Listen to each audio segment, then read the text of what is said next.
All right, welcome everyone. This is actually the first live stream for the Me Plus Ultra Network. This is where we dive deep into the stories and insights of extraordinary individuals shaping the world of business and innovation. And nobody shapes the world of business and innovation quite like this first guest. I'm thrilled to be joined today by Mr. David Boyle. He's the president of eBliss Bikes Automotive. He's a seasoned executive with over 30 years of experience when it comes to building highly successful companies. I want you to join us as we explore the power of building profitable partnerships and navigating career transitions through strong networks. Welcome, big man, to the show. How are you, buddy? You got through that introduction with a straight face. I'm impressed. Well, I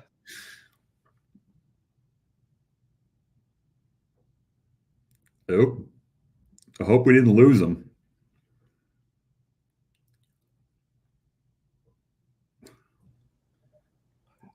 I hit a button on that computer and I was literally about to say, well, I've been doing this for a while. I'm a veteran. I know what I'm doing. But then it would go live and then I bounce off the screen. You shouldn't, Scott, you should not do anything technical, right? You need to call in support for that. Don't touch anything. Well, don't touch anything. Dave, I wanted to give you more screen. There you wanted go. to give you more presence on here. There you go. So, all right. So I want you to share with the audience a little bit, because I love this topic. You're a perfect example of how this has worked when it's done right. And so I want to share. I want first the audience to get to know you, for the ones that don't. Your journey, you started off as a race car driver. So start there and walk us through that journey, starting there up to where you're, the corporate leader you are today. Well, I'm probably one of the most unlikely people to be sitting here today having this conversation with you, because I barely got through high school. I didn't finish college because I was so committed to being a professional race car driver that I was singularly focused from the time I was 14 until I was in my mid-20s on making that as a career. And they say that life's biggest lessons come from our failures, right? Well, that was probably very true for me. I realized in my early 20s that I just wasn't that good at it. I'd had a lot of success in sort of the, like any sports things, there's the junior ranks as you come up through. And I had a lot of success locally and a lot of, early on in my racing career, I did some interesting things. But the further I moved up the ladder, I realized that there was just a lot of guys that were more talented than I was. And I could, I could have very easily stuck it out because I was making a decent living. But I sort of looked around and said, there's got to be more to my life than this, as much as I enjoy it. And boy, it was a lot of fun. I'll tell you, it was a great way to spend your teenage years. That's for sure. But, it was really that pushed me into in-business, was the desire to, do something that was, more substantial in my life than living at, in hotels and sleeping in trucks and vans and traveling across the North America, every weekend, trying to eke out a living, in that world. And it was actually relationships that I had developed through, the OEM corporate side of motorsports that actually gave me a connection to my first career and my first job and really my first mentor in life, which was Les Silver, who gave me a shot when I probably didn't have the experience to do anything that he had me doing, but he saw something in me enough to give me a shot. And then I built a pretty decent career on top of that. So. Well, talk to us a little bit about how those experiences, as far as, in racing, how did necessarily, you said that's what got you into business, but how did it influence your career path, or really more importantly, like the decisions you probably made along the way? Yeah, I think one of the things I realized when I realized that I wasn't as talented as I needed to be behind the wheel, one of the things, and I looked around the sport at the time, and I always had, because I didn't have any money, I didn't come from money, and most people that race cars, even today, It takes a lot of money, and there's a lot of family money, and there's a lot of lucky kids out there whose parents have money and can support their careers. I didn't have that. My dad was sort of a blue collar guy, and we didn't have a lot of money. In fact, he put a second mortgage on his house at one point to try to help my career. We just didn't have a lot of money, but I always had more money through sponsorship than almost anybody around and at the time. And one of the things that it dawned on me was that I was a lot better at that side of it. I was better at the business side of it than I was at the actual driving side of it. And I was better in the boardroom. I was better at, and I developed a knack, quite frankly, to get people to give me money, quite frankly, to go do something, and to sponsor cars. And that's a sort of a skill that I've used in my business career, ever since, quite frankly, is it's, you're always selling, right? No matter what we do in this world, no matter what role we take on in any business, you're always selling something to somebody, whether it's a customer, whether it's your staff or your employees or whatever relationships you've got. You're always selling. Even if it's just yourself, you're selling something. And that's one of the things I learned, a lesson that I learned very early on in motorsports was how to sell, quite frankly, how to sell me, how to sell a dream for these guys that they could grow their brands by putting their name on the side of one of my race cars. And I sort of developed a skill and a knack for that translated, pretty nicely into my business career. A couple things real quick. First, you bring up the selling part. I was literally a guest on a show yesterday, and he asked me, what advice would I give a new entrepreneur? And I said, you better learn how to sell. And if you can't sell, you better get someone involved in the company who can, because it really doesn't matter how good the product is. It doesn't matter. I mean, all that matters, but not if you can't sell it. And so, listen, there's a lot of ways you can make it to the top of any industry or any company. And there are some examples out there of great leaders and good companies where, the people at the top were, more engineering minded, but for the most part, successful entrepreneurs in their heart are also really good salespeople. That's right. And that's a piece of advice I give to anybody. If you can learn to sell, you'll always have a job. Yeah, that's exactly right. You'll always be able to make a lot of money. It's a skill that's learned. Some people are better at it than others, obviously, but to me, it's a key cornerstone to business. I've met a lot of entrepreneurs that aren't salespeople, and some have been successful, but the ones that are in my circle of influence that have always been really, really successful, that's the number one thing is they can sell. They can sell themselves. They can sell a product. They can sell investors. They can just about sell anything.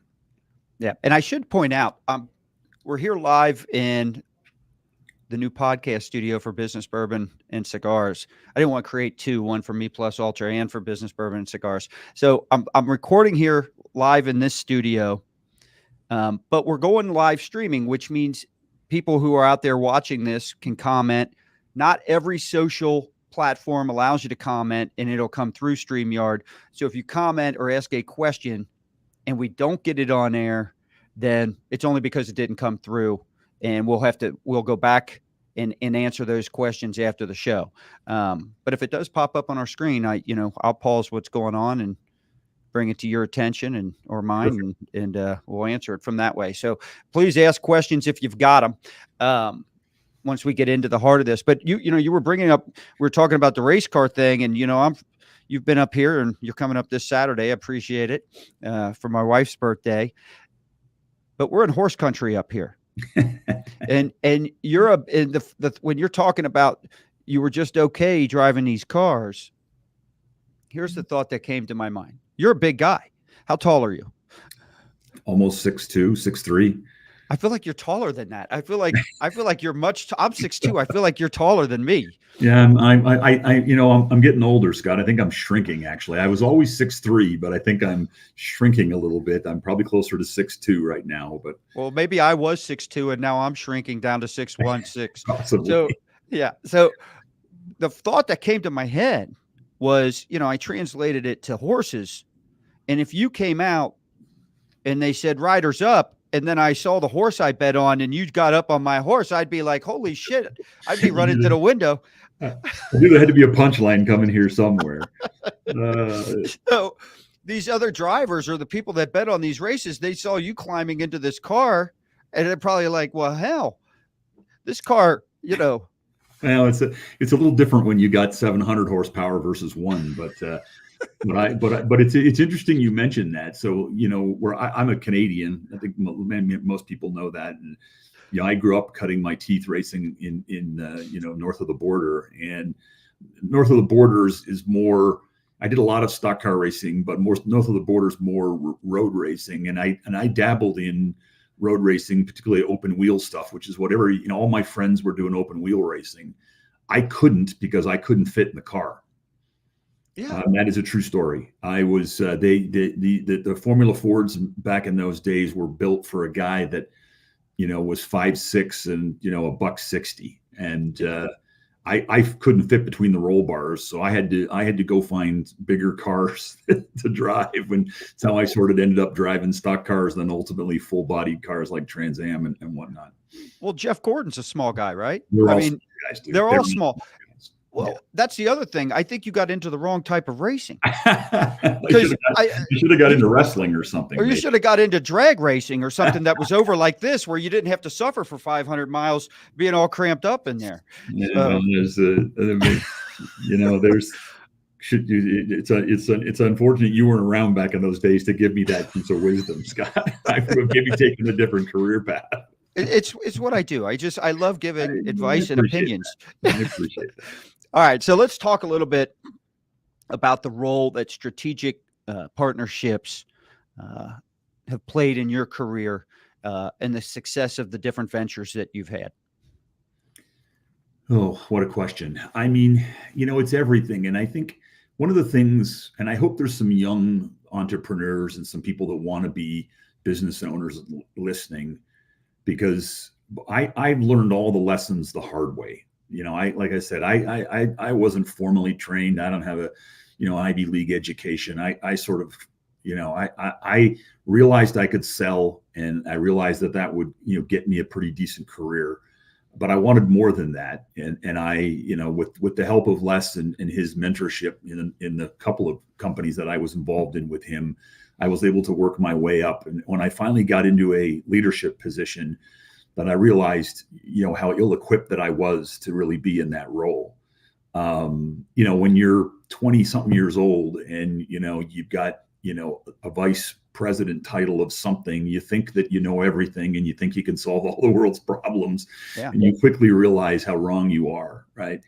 And one of the things that I realized, and it was actually Les that pounded this into my head numerous times, that, the notion of, you can't do it all yourself, and, don't ever find yourself in a room where you're the smartest guy in the room. Always be the dumbest guy in the room and learn from people. And it took me half of my career really to really embrace that and figure it out. And that's, one of the things that I learned sort of in the second half of my career is that the relationships that I built early on and the relationships that I still build every day, are the ones that have continued to really help shape and grow my career. And a perfect example of this is, you and I have known each other sort of in passing for a while now, right? Yeah. Dating back probably more than a decade.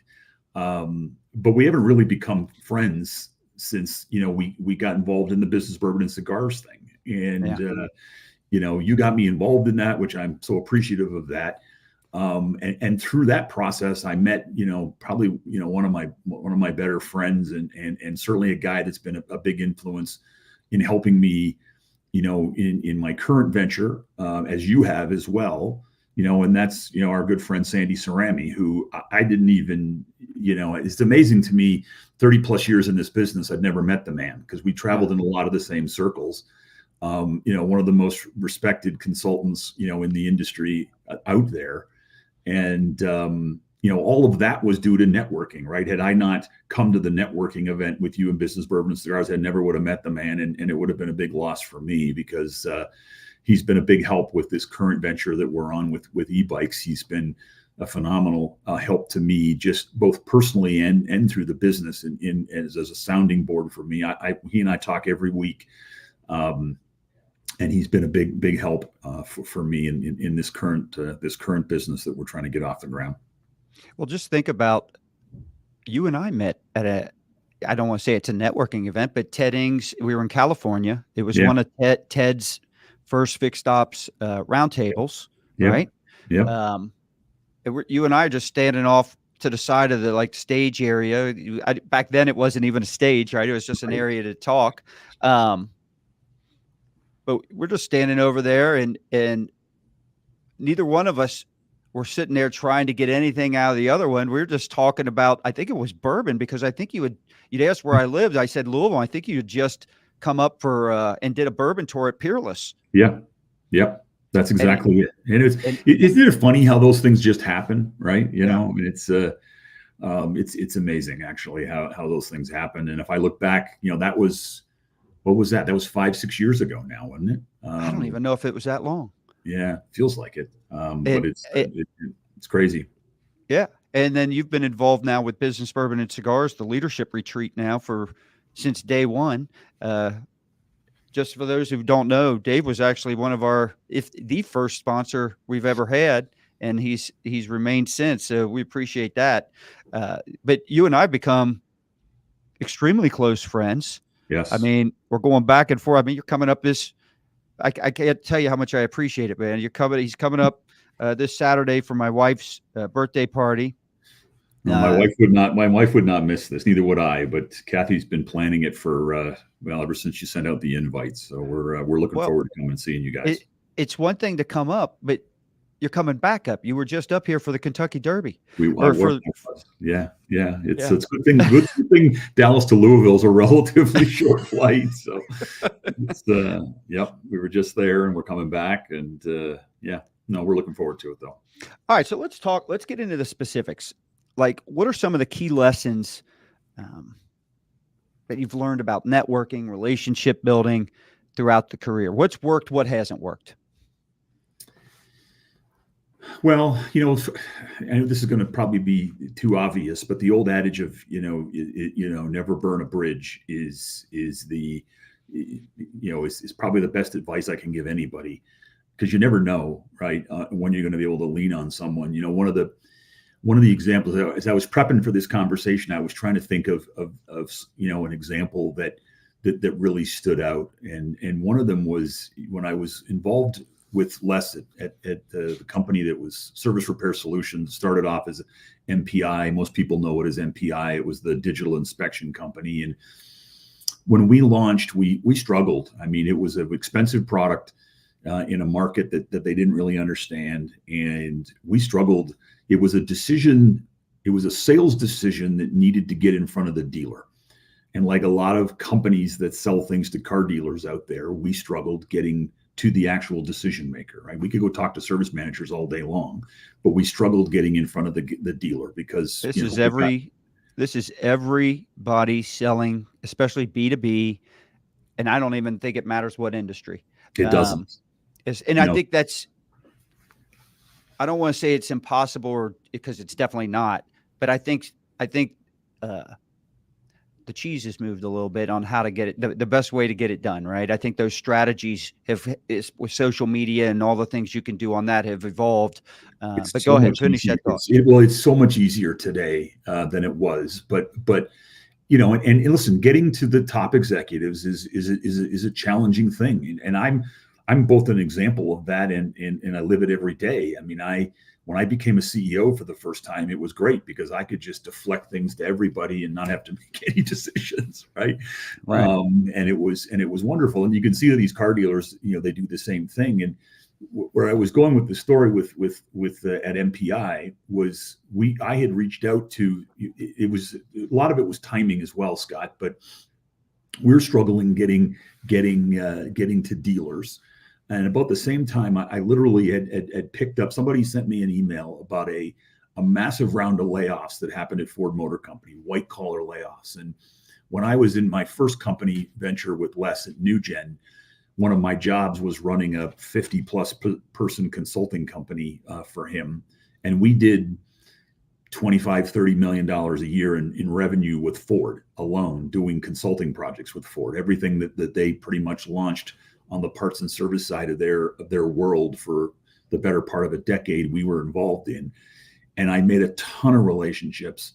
And at the time, I'm not sure I understood the power of some of those relationships, but I saw it firsthand when I happened to hear through the grapevine that one of the guys that I had developed a great relationship with, early on, and hadn't stayed in touch with, quite frankly, which was not good, was one of the guys that got caught up in these layoffs at Ford Motor Company. And I reached out and texted him. I still had his number, and we texted him. This was back, I think we had Blackberries still back in those days, but I sent him a note, and we connected. And, long story short, we ended up developing, through my relationship with this guy, a lead generation program where we leveraged all of these retired and recently forced retired Ford employees and executives.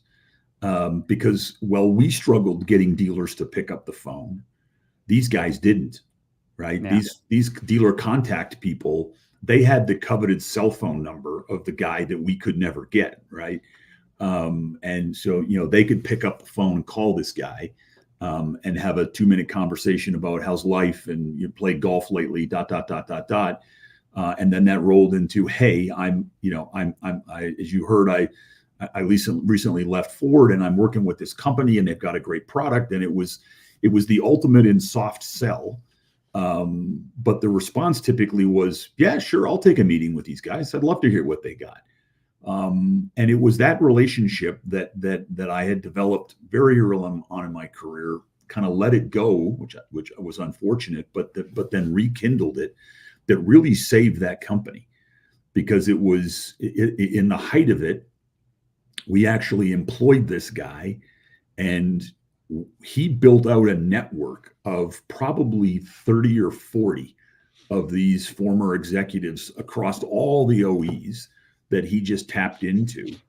And these guys were just looking to make some mailbox money, right, Scott? Right. They wanted just some golf money or whatever. And, but they had what we needed, which was, they had in many cases the cell phone number or how to connect with the guy at the top, and was the guy that made the decision making. And, I'm here to tell you, it saved the business. We would have not been successful had that process not been put in place. And it all came from a relationship that I had developed years earlier, when I was working for Ford. So the biggest regret, if I've said it once, I've said it who knows how many times. The biggest regret I've had, first, I might be conservative, at least 20 years, possibly longer. The first 20 years, I was in business. The main business I had at the time, J&L Marketing, then on to the dealerships. But with J&L, we were so competitive and so centered on what we were going to do, crush the competition type stuff, and just move, crush, count, baby. That's right. And I got to tell you, and that worked for us internally, but I look back, could have grown so much faster, shortened learning curves. Who knows the actual, I would have, looking back, I would have much rather had a smaller piece of a much larger pie if I had just set up better strategic alliances with a lot of people outside of our company, not necessarily competitors, but, people that we could support each other, which is happening now. And it's been phenomenal. It's just that, man, I feel like it took me 20 years to learn that. So it's a shame. And I probably had all kinds of mentors along the way advising me, but when you're young, you're maybe I was a little immature or naive to it. I don't know. Yeah. It's, you just, It's, the business that we're in, right? And I think it's the same in any business, but particularly the business that we're in, right? It's the largest small business in the world, right? Yeah. And what I mean by that is, in the end, it's still always just people doing business with people, right? And Yep. relationships is everything.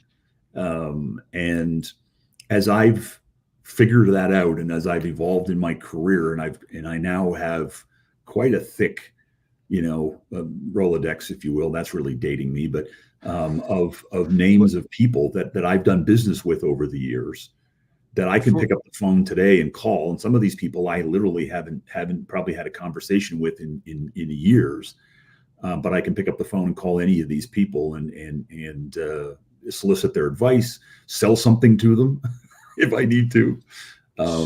let me ask you a question just for the audience and for What's a myself. Rolodex? Yeah. I knew I could just tell you were dying to ask that question. Listen, I guarantee that most of the people that are listening to this right now know what a Rolodex is. I don't think you know I don't think you know. Or what are you saying about my audience, Dave? What are you saying? And I know you know what it is too. So you can act like you don't. You know what it is. All right, let's shift gears a little bit. All right. Because you've recently went through a career transition, right? Mm-hmm. And I Mm-hmm. love it.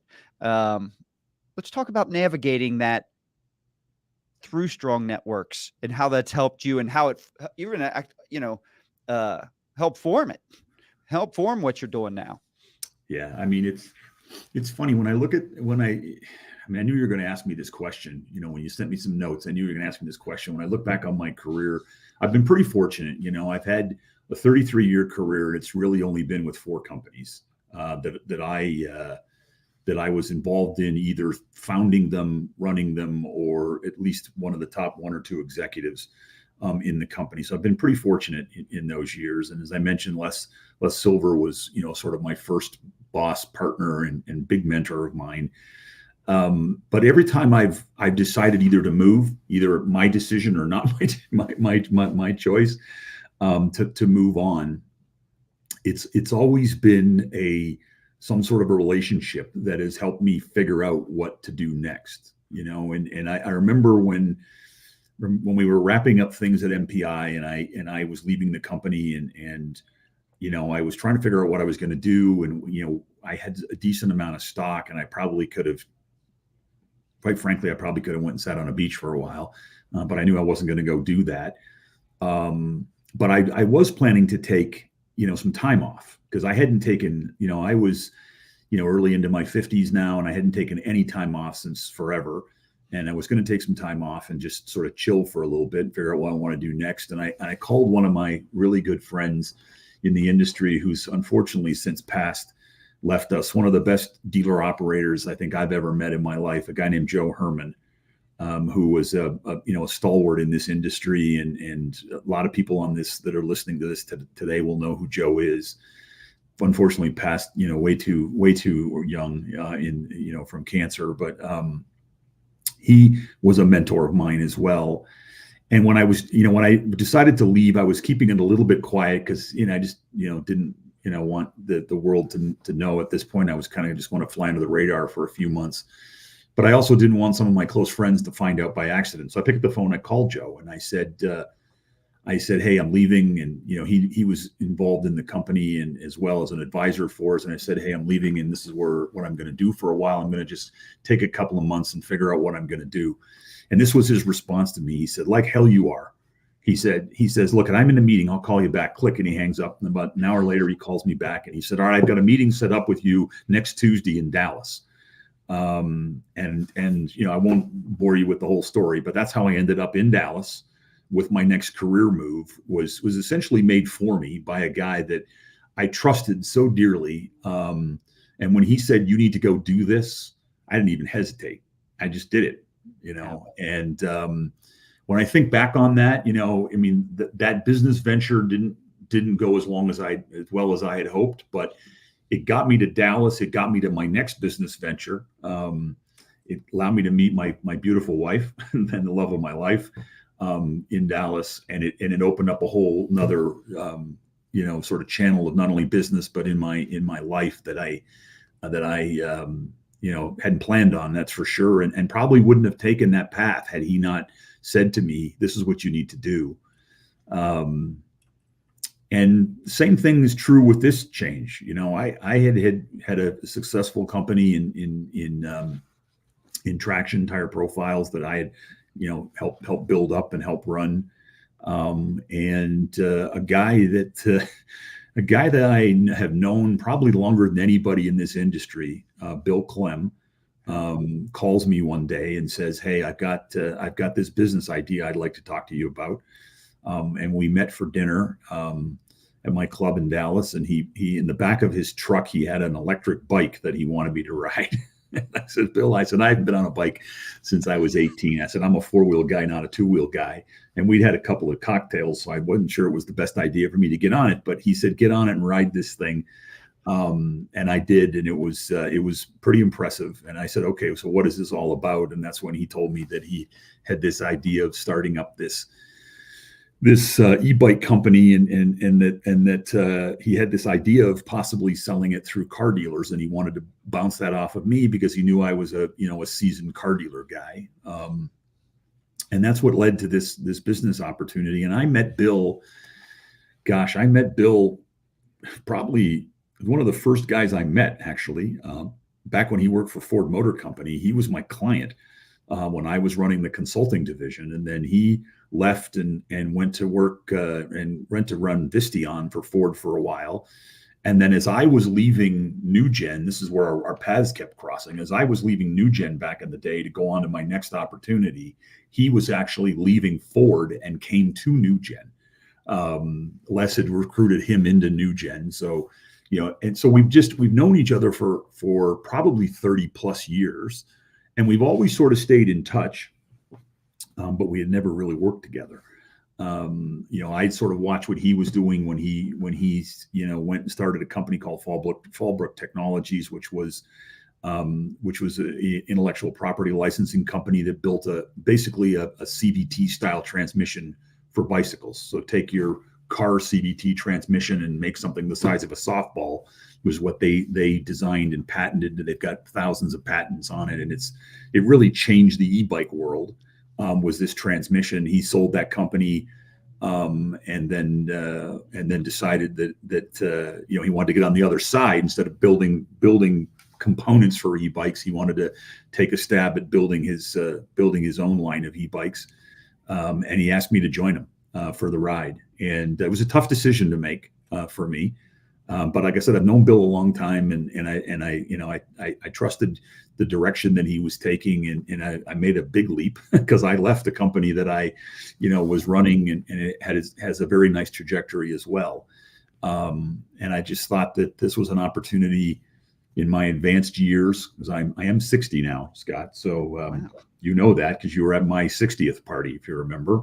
I didn't know it was your 60th. Remember. I'm not sure how much you remember that party. We won't go there, Dave. We're not going to go there. But you were at my 60th. I remember the party. I didn't remember it being your 60th. And I know you won't go there simply because some of the photos I took of the photos that were at that party of you. So I know. I'd stay forever. That's one's in the vault. So we're good. Man, you for 60. If I compare you side by side with pictures of today's version of you versus today's version of, say, our friend Sandy, who you've brought up, I mean, you could look at least, a good 5 to 10 years younger than Sandy. At least. So, hey, you brought up something, and I feel like this is what you brought up, Bill, with the e-bikes. It reminds me a little bit about how we got going in the very beginning, probably not as long of a stretch in terms of years, right. But I guess my first question is, how do you, because it's not like you had this strong relationship with him where you're back and forth, you're texting every day, you're working on things every day. It was in passing. It was just here and there, right? How did you create a strong enough connection so this is two-parter, where a strong enough connection where he felt confident enough to reach out to you for this new venture, but at the same time, how do you maintain that relationship over that period of time to get it there? I think, you'd have to ask him, I guess, about how he felt confident with me. I mean, I think one of the things that he and I've talked about this, while our paths kind of went in different directions after New Gen, he went on to do the Da Vinci thing, and I went on to ultimately work with Tire Profiles. The beautiful thing about LinkedIn today is you can stay in touch with people even if you're not in touch with people, right? So, Yep. I sort of always had one eye on what he was doing, and we would converse periodically through those different social platforms, and he always had one eye on me. I'm sure if you asked him, though, I mean, because we weren't in daily touch, we didn't talk. I mean, gosh, it had probably been years since we talked when he reached out. And I'm not sure whether how he handled this. I can tell you how I handled it. And again, it was the power of networking. When I was on the goal line of making this decision, I called some of the people that I trusted the most, Yep. right? And one of them, believe it or not, was Les Silver. I mean, believe it or not, I mean, he's been, like I said, he's been my mentor. I've mentioned it enough times, but I called him because he had probably had a closer relationship with Bill over the years than I had. And Bill's probably listening to this and doesn't know I did this, but I mean, as in due diligence, I called Les and I asked him, simply, I said, hey, we've known each other, Bill and I have known each other for a long time. We never worked together. Can we work together? Are we the types of personalities that can work together? I would trust that you would know these things. And these are the kinds of things that, to me, are the power of it's not really networking, it's friendships, right? I mean, I think that, the thing that is, to me, that I recognized in the last certainly 10 years is the people that are in my network of people that I've known in this industry. There's a large bucket of them now that I consider friends, as well as colleagues and networking people, and people that I can just pick up the phone and call on for advice, whether it be professionally or personally, quite frankly. I can lean on a lot of different people. And, as I said early on in my career, I wouldn't have fathomed that, and I think you said this earlier too. I thought I knew it all early on. Yeah. And I really wished I'd known what I know now. And I know it's easy to say that, and a lot of people say it, but I wished I'd known early on the power of the friendships and the people that can influence you, because I probably would have had a lot less headaches and heartaches, and probably would have gotten even further in my career. Who knows? Had I learned the power of leveraging other humans, in my network, the way I do today. And I got to tell you something, and I believe that a lot of CEOs and executives do this same thing. I have a core group of people that I lean on, and I don't make very many big decisions these days, without bouncing it off these people that are influencers to me. Yeah. And some of them are in the industry, some of them aren't. But I think those perspectives are powerful.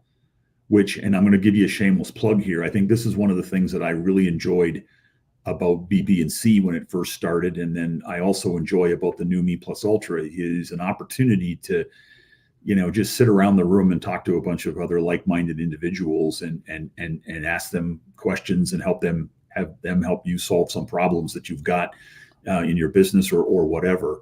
And then, like I said, even outside of our industry, I think can be such a powerful thing. I've never had more fun. I think that's the biggest thing about this new approach, so to speak. And I'm leaving up Ron Marvo's comment or questions there, because I want us to address that. But before we do, I want to make sure that I finish this thought. It has been so much more fun doing business with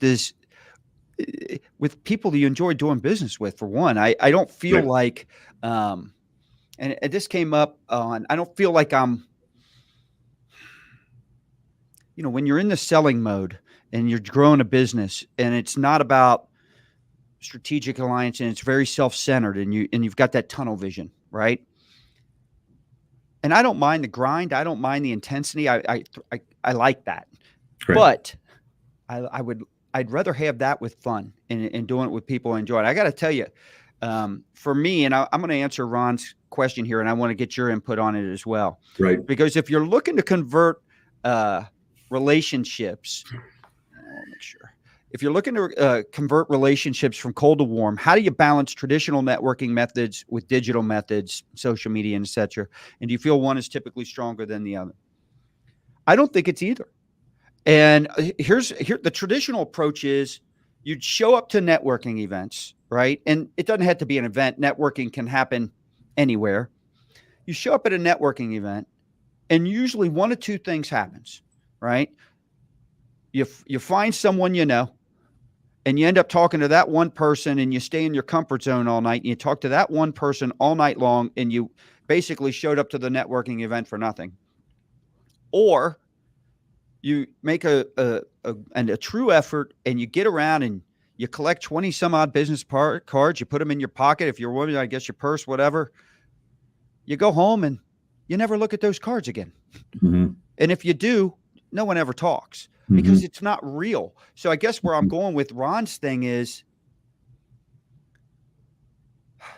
my whole mindset is completely different now. And nothing is like, I find tremendous joy in connecting people. And so when I'm showing up at it doesn't matter if it's an event or I'm just running in and we're talking business, whatever. I just like saying, hey, I've got a guy that can help you. If you talk to Dave, have you done this? Have you done that? And I cannot tell you how much joy I get out of that. I give. And I think the key is, Ron, to come from a place where you're sincerely doing it because you want to help the person and truly give. And I don't come from it thinking, oh, I want to get friends because eventually that's what's going to get me business from this person. I truly do not do it because I expect or think something's going to come back to me in return. I will tell you, the more I give, the more I get. But I think if I was giving to get, that necessarily would not be the case. I don't know. So I have got a lot of passionate thoughts about Ron's question, and I'm going to take this in a couple of different directions here, and hopefully this helps Ron out. But the first thing, I'm going to talk about networking events because I am the world's worst. I used to be the world's worst at networking events, and I'll tell you why. First of all, I hate them. I used to hate them, and I'll tell you why. Because there's always the one person you don't want to be at a networking event is the guy that shows up and he's got 50 business cards and his goal is to give his business card to everybody at the event and tell them what he does, right? He's there to pitch. He's not there to network. There's one of those that shows up at every event, right? Yep. And I think that, my first piece of advice is that you don't want to also be that guy on LinkedIn. All right. If you're the LinkedIn guy that's always pitching, people are just going to block you. And right. It's a networking site, not a sales site. That's right. number one. But where I want to go back to with this is that, and this is something that I don't divulge very often, but I will. And I'm going to go back to Les Silver again, because, early on in my career, he gave me a compliment, which Les didn't dole those out very often. He was a tough guy to work for. But he gave me a compliment, and that compliment was that he said, you have a unique ability to be a chameleon. And I remember thinking, where's he going with this? And he said, it's one of the most coveted attributes of a good salesperson, because you can relate to so many different people, whether I'm talking to a technician, whether I'm talking to a service manager. And he went on to say that he felt that I was one of the best salespeople that he'd ever known in his life. And that was ironic coming from him, because I thought the same of him. And where I'm going with this is, and I've had many people tell me that. Sandy told me that recently, that I'm one of the best salespeople he's ever met. I am if you looked up the attributes of a salesperson in the dictionary, you wouldn't find me. I'm an introvert at the highest level. I'm an introvert. And if you don't believe me, just ask my wife and she will tell you, because everything I do all day long is a switch. I learned that in order to be successful, I needed to be and behave a certain way. And I learned how to act that way. But it's exhausting for me because it doesn't come naturally to me. It's absolutely exhausting. And at the end of the day, just you can ask Kathy, when I turn the switch off, I go into a zombie. Like I'm not the person that I normally am, because at the core, I'm a bit shy. At the core, I'm a big introvert. And going to these networking events was painful for me, because just walking around in cold, introducing myself to people was just something that I absolutely hated.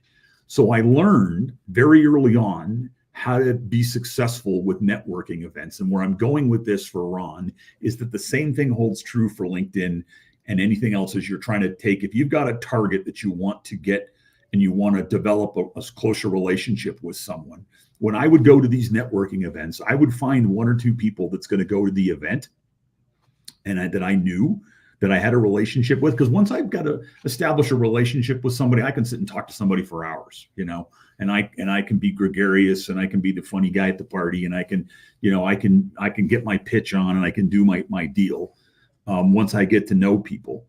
But just being the guy that's trying to bridge the cold call gap is not me. That's not the kind of salesperson I am. I've never been that way.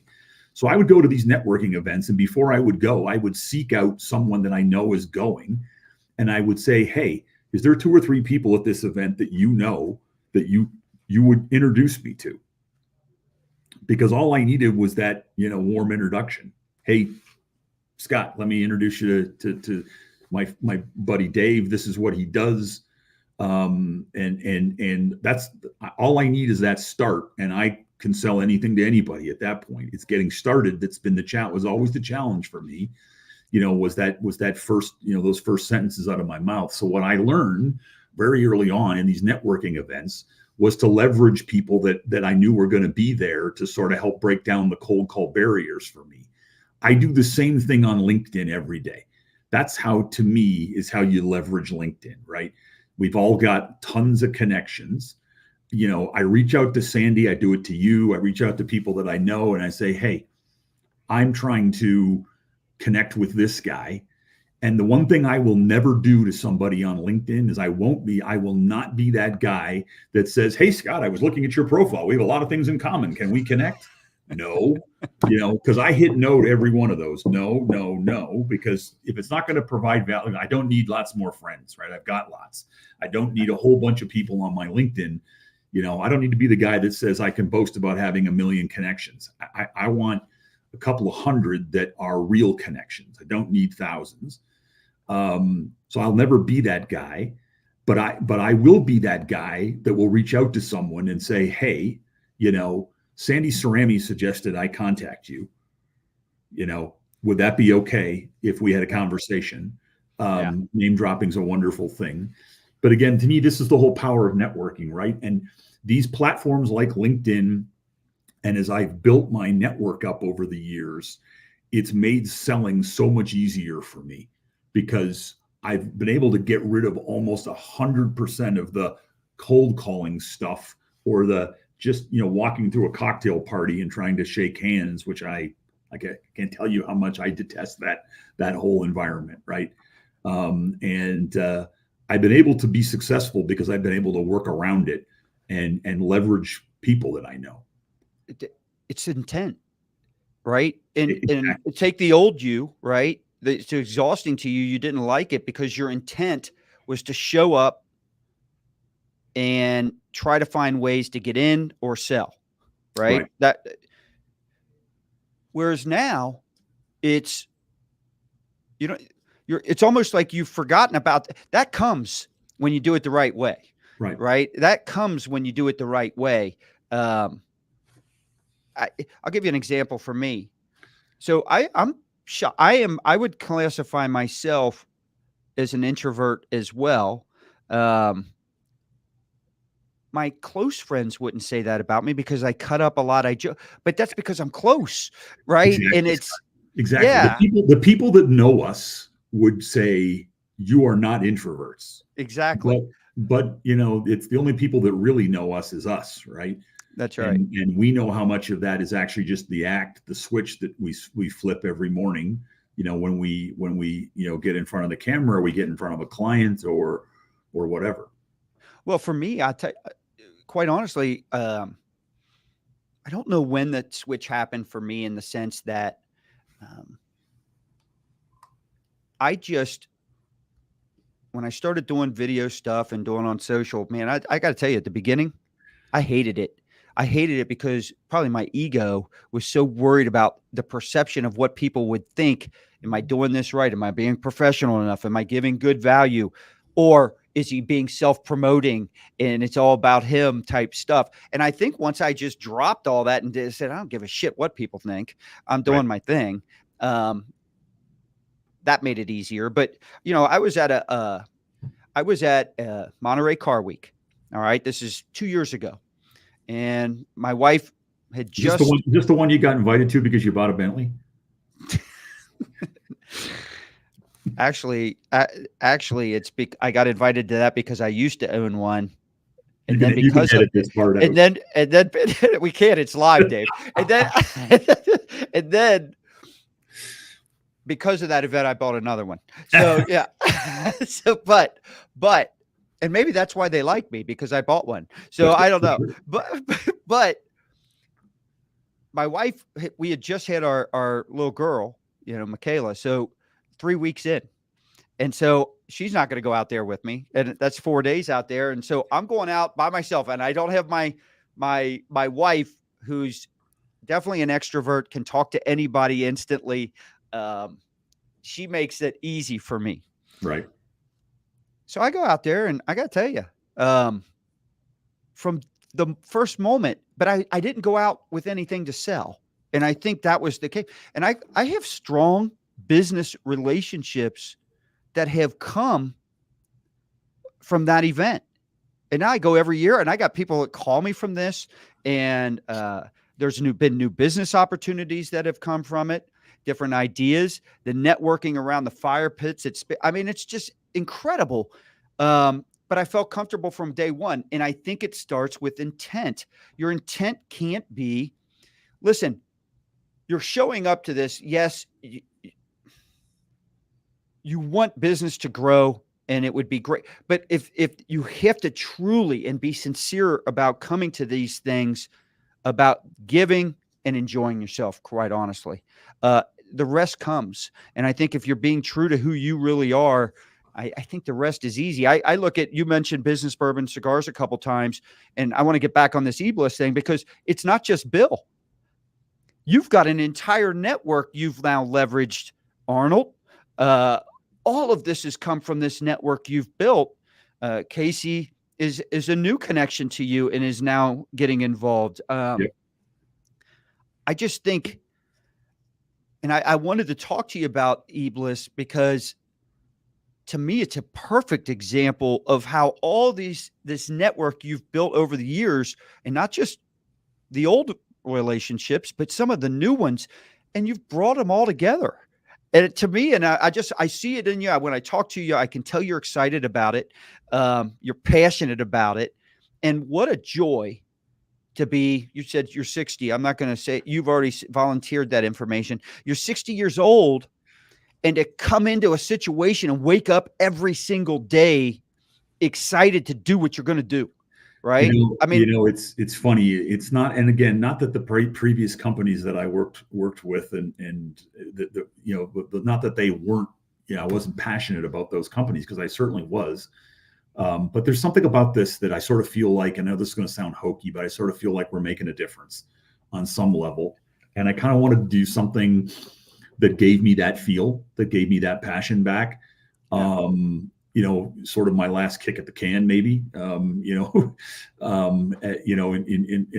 at least, as a full-time entrepreneur anyway.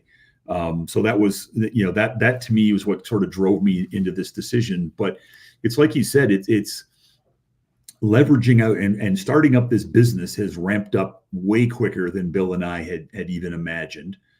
And a big part of that became, the networking that I brought to bear, quite frankly, when I joined the company. because Bill had gotten, Bill was 15 years at Ford Motor Company, but he'd gotten sort of out of the auto space for a big chunk, when he was in the bike space, and here and I kept, plugging away in the auto space and got and kept up all these relationships. And I told Bill, I said, listen, we're one of the things that we're, this is going to be an exclusive club for car dealers, right? I've talked to you about this. There's going to be a very small number of dealers that are going to have the privilege, quite frankly, to be able to sell this product. Yep. We'll probably do 200, maybe 250 dealers out of 17,000 total. Yep. And we'll sign up all 250 just from the relationships that I have, that I've developed through you. First Business Bourbon Cigars, we didn't even realize, and I knew who Troy Duhan was, but never met him. Got an opportunity to meet him. Troy got involved. He's actually a small minority investor in our company, which I'm okay to say now. And he got behind it because he thinks it's a great idea. He's got a bunch of stores. Obviously, we're going to get a bunch of his stores selling bikes. Leveraged a lot of relationships that I had in the past, a lot of relationships that you had, some people that I was involved with when I was building out my team.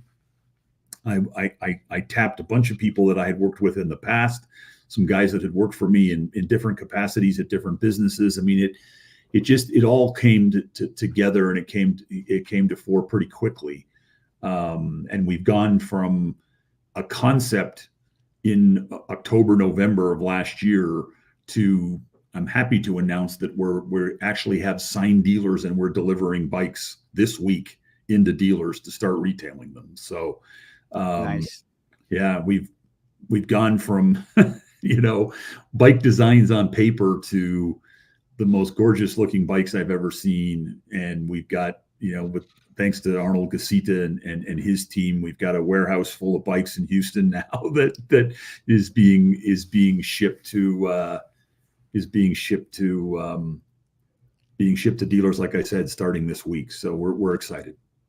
Look at Dean Powery. Look at his comment. We're going to have to kick him out of the ecosystem. There we go.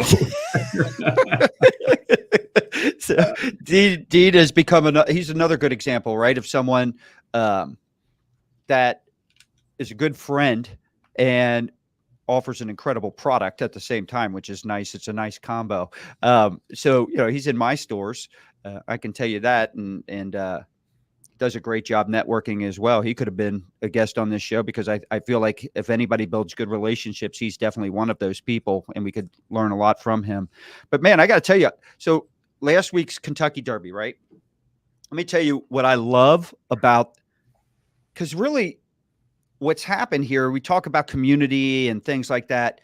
It's an ecosystem, and it's almost like it's just spider webbed in ways that I don't know if anybody probably would have imagined it when we started all this stuff, right? And I think this goes for anybody out there that's involved in anything networking wise and believes in building relationships and networking the right way. But here we are, it's Kentucky Derby week. So it's the second time in the last 30 years I have not been able to go, because my second oldest, my daughter Gabriella, just graduated from the University of Kentucky, and the academic geniuses at the University of Kentucky think it's wise every year to throw their graduation on Derby weekend. Somehow I have no idea who thought that out, but it happened, so I missed it. Happily missed it. Sure. While with FOMO, because I'm talking to people, right? It just did my normal thing. You're up. I had no idea you're coming up. My cousin Steve, who's also in the group, he comes down. All right. You're all out at Michael Poro's house, partying it up, having a great time. Then I'm talking to Tom Drexler. Claudio's come up. He goes to the Derby. I ended up out with them Saturday night after the Derby. Casey from Atlanta, she's in. All these people are talking and working, and it's just like it's this, and they're all in different industries, but they're all helping each other. Mm-hmm. Not because they gain from it, but it's true friendship. And that's why this has been the most enjoyable time of my business career. And it's all in a mental shift of like, Yeah. I just stopped pressing. The growth is there. The growth has come faster without me pressing for the growth, if that makes sense. Two interesting stories about Derby and weekend. And you mentioned I was at Michael Poro's, that he's become one of my really good friends. And, we were coming into town and he was like, "You're staying at my house, period." And we stayed there and had a great time. And, but from a business standpoint, I'd never met Michael until the first or second, I think it was BB&C that he came to. And, as a entrepreneur, as a sales guy, when you're out selling things to car dealers, you're always chasing the holy grails, right? And the holy grails in our world are AutoNation, Penske, Group One, and a little known, I think they're probably the biggest. Well, I think Lithia is probably bigger still, but AMSI, Terry Taylor's group, that a lot of people don't even know who Terry Taylor is because he's such a private guy. But I have sold stuff to every group in my career with the exception of one, and that's AMSI and Terry Taylor's group, because they're a tough group to crack. You know that. You know that as a vendor as well. They're a tough group to crack. And I think we're going to crack them with bikes, with the help of our dear friend, Michael Poro, who I didn't, you'd never know he was an AMSI store. He doesn't talk about it much. No. But he disclosed that with a wink, and of course that's when the salesman in me turned on and said, "Ooh, okay, now I have an opportunity." The second story I will tell you is I got a chance 2 years ago, if you recall, we did the boys derby weekend where your beautiful wife couldn't go because she was pregnant. She was pregnant. Far along. Let that sink in for the audience. How that you had one that was just being born 2 years ago, and one that graduated from college. So, I'm just going to the second one that graduated from college. Exactly, your son graduated a while ago. And they're 6 years. They're 4 to 6. They're I'm not like back to back. So just let that sink in. But Dave, I have a child every 10 years, whether I need one or not. All right. Your beautiful wife's, just so everybody knows, your beautiful wife's birthday this weekend, and she would be okay, I think, sharing this, is number 40, and you're not 40. So we'll just leave it at that. Anyway, 45 hits hard. When we got when we went to the Good Guys weekend at Derby, you told me coming in, he said, there's a guy coming down that I want you to meet because I think you guys are going to hit it off. And it's my cousin, Steve. Oh, yeah. And you told me what he did. And the greasy hot dog king of Cincinnati. And I'm like, okay, this is going to be interesting. And to say that he and I have become fast friends is a massive understatement. And you were so right. I mean, as much as I'm an introvert, when I get close to somebody, I'm as big a cut up as the next guy. And so is your cousin. And he and I, it's like we share a brain sometimes. We have the same sense of humor and whatnot. But where I'm going with this story is, and again, I think, he wouldn't mind me sharing this. He's when I called him and I told him what we were doing with bikes, and he was at the Business Bourbon and Cigars where we launched the bikes, and he got a chance to see them. He's been asking me questions, and boy, I think this is such the coolest thing ever and ever and ever. Long story short is that your cousin is also an investor in our company now. But even more importantly, the hot dog king of Cincinnati is a very well-connected guy. When it comes to people with, and again, this is the moral of the story for people that are trying to figure out networking. Okay, here's a guy that 2-3 years ago I didn't know, right? We're in completely opposite businesses, right? He sells conies with chili on them in Cincinnati, and I do car dealership stuff in Dallas. I meet him through a social event with you. We become fast friends. I tell him through passing that we're doing a money raise, and we got some people interested. And he looks at me and he says, "Don't you take any money from people until I connect you with some of my friends, because my friends are going to want in on this." Yeah. And the rest is history. They are. Yeah. So some of his private, like we call his private jet buddies, he brought to the fore, and we've got a number of them that have made investments now in the business. Never would have happened without the power of networking and getting to know people. So it's just build your network of friends in the business as big and as wide and as deep as you can. What you just said, it's not about the one connection. Yes. All right. It's It's the an 6 degrees of ecosystem. It's a Kevin Bacon, spider. right? Yeah. It's a spider web. Yeah. I tell people all the time, I say, when I get to know someone and I like them, I trust them, and I think they have good honesty and they have high integrity especially good business ethics, right? They do right by their clients. My whole network's theirs. Yeah. I will introduce them to because I'm confident in that, and I would hope it's vice versa. And so it's a spider web. It's not meeting the one person. You've met one person, and if a true friendship where you're helping it's like meeting 100 people. Right. I mean, but that example with Steve, I'm glad you brought that up because it's a perfect example. So I did I did a trip. All my trips, I keep bringing up the Monterey, but this is two separate things. So Steve, I've been trying to get into this. It's an exclusive group.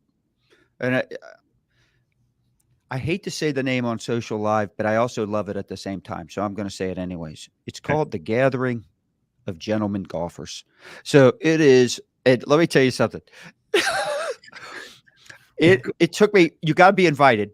All right. So I finally got in. With help and influence from my cousin. It had to be because you're not a gentleman nor a good golfer. So I don't know how either one of the, I don't know how you got accepted into that. But anyway, I can be a great golfer if you're able to see just one shot here and there. All right. If you look at the total picture, no, I'm not. But one shot here and there, I'm phenomenal. Exactly. So, but we fly out on this. I mean, fly out on G650. All right. Yeah. So got invited onto that. And I met people. So here's the difference too, by the way. We're in a world where, we're on social. We're building things, right? We're building things. The people in this group, there wasn't a one of them that you're going to find. They're two levels. There were 4 billionaires in this group. They're two levels where they're trying to get away from the attention. The business deals are still coming, and they're coming in droves to them, right? But you could not find them on social media with a search warrant. No. And I say this saying this is how we should all be as we're on social media live, right? Because we still are in a growth mode. But man, I got to tell you, if I was posting pictures on social and tagging them and all, they'd be called, what the hell are you doing? Right. I would never do it out of risk of not being invited next year. Right. And so that's where we really want to be, right? When we talk about growth, I don't want to grow to be famous. I could care less about that. Right. I'd like to get to a point where I don't need any attention. That's where I'm going towards, right? And I've become a people person, so it's not an anti-people thing. It's just like social media is a lot of work. One of the investors in my old in Traction, my old company, was a high net worth family office guy. And you talk about not being on social. Not only was he not on social, he didn't have a cell phone. Yeah. How do they do it? You listen to all the gurus and we're got to get attention. You got to do this. And it's all about followers. On the Me Plus Ultra call that we had a couple of weeks ago, with Ina Coveney, she specializes in building true relationships and networking with a small audience. And most people on social don't have 300-400 million followers, whatever it might be. So I think that's important. And none of it was about getting more people to follow you. Growing a business wasn't about, it was actually building true relationships, right? And how do you do that? You don't do that by constantly selling, pitching. And so let's switch. I want to get back on this eBliss stuff because it fascinates me that you did this. So talk to me a little bit. I'm bringing this up because we talk about the ecosystem and the spider web of the network, right? And you and our networks overlap in a big way now. Yep. Arnold Gasita's one who just had with Petra Cares, a great job doing their first charity, silent and live auction to raise money for Petra Cares. And lo and behold, someone that's in both of our networks may have gotten introduced to Arnold. I don't think Arnold knew John Traver prior to you and I.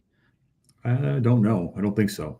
So he was the keynote speaker for his charity, but and they raised a lot of money. But where was I going with this stuff?